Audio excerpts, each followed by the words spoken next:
Kapag ako ang nanalo sa eleksyon, kukurakutin ko ang pera ng bayan at ibabayad ko sa mga utang ko.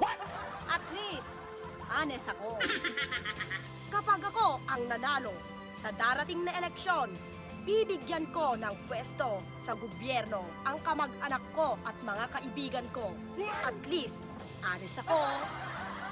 Kapag ako ang nanalo sa darating na eleksyon, gagamitin ko ang pondo ng gobyerno para makapag-travel at mag-shopping sa ibang bansa.